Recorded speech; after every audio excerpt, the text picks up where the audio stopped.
Hey guys, I'm Victor and welcome to Soccer Fan Perspective, and this is my first ever Champions League Quick Thoughts video.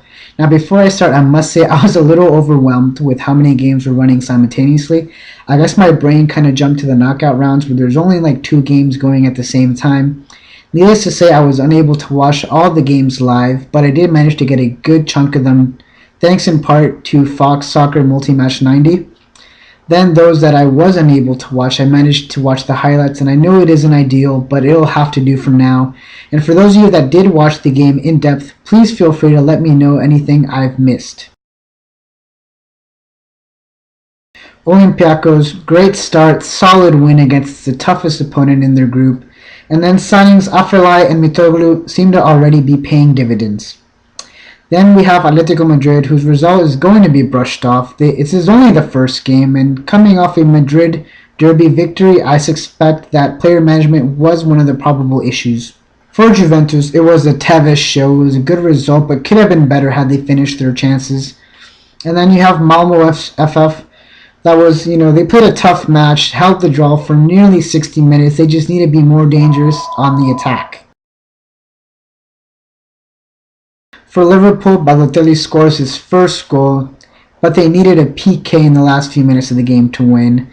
Overall, it was just an underwhelming result. Then Ludogorets with a surprise performance, close to stealing that 1 point, but unbelievably, this will be a missed opportunity for them. Real Madrid are back to business as usual. Great performance for the defending champs, and Modric and Bale were key in this match. Then Basel was outplayed by their opponents. They got the goal back, but this didn't surprise anyone. Monaco managed a victory despite roster turmoil, and they're off to a solid start. Bayer Leverkusen held Monaco scoreless for about 60 minutes and could have had 3 points had they just been more effective in the final third. Benfica had a horrible start, conceding the goal early in the game, and then it got worse with a red card to their goalkeeper. The game was over after that, to be honest. Then Zenit St. Petersburg hulked with a beautiful goal, followed by a solid performance by ex-Benfica players Witsel and Garay. Galatasaray managed to get the equalizer late in the game. It's not ideal for them to lose points at home and will be looking to improve their performance for the next match. Then Anderlecht got on the board first, conceded the equalizer late in the game, and it's a missed opportunity to get all 3 points in my opinion. Borussia Dortmund got an expected result with the quality of players they have on the field. It was a dominating performance. Then Arsenal, they missed big targets like Giroud, and played an out-of-position Ozil again, and though they had more possession, they just couldn't create enough opportunities with it.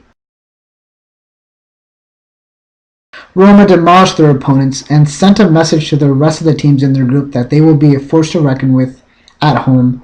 Even though the win was impressive, it was against their weakest opponent in the group. As for CSKA Moscow, it was a horrible showing and start. No time to dwell with it though, as they have the next game at home against a difficult opponent. Bayern Munich outshot and outpossessed their opponent, left it late in the game with a goal in the last minute of the game, and the goal is proof that Jerome Boateng is not only limited to being an aerial presence. Then Manchester City goalkeeper Joe Hart was key in keeping them in the game. They played a tough match, but their opponent was just too much in that day. In Barcelona, Luis Enrique experimented with the starting 11, got the win, but it was an underwhelming score considering the level of their opponent. As for Apoel, they didn't get a positive result, but managed to weather the storm against their possible toughest opponent in the most possible toughest environment. For Ajax, the defensive mistake caused them to go down, but they managed to level it up with a beautiful free kick. They need to be more disciplined in defense, though, if they're trying to get out of this group. As for PSG, they just didn't take over the game, even with the amount of chances they missed. They must win these types of games, though, if they're to be considered contenders for this Champions League run. Chelsea took advantage of a turnover. Mourinho chose Drogba over on not only Remy, but Costa as well. Horrible result at home, in my opinion.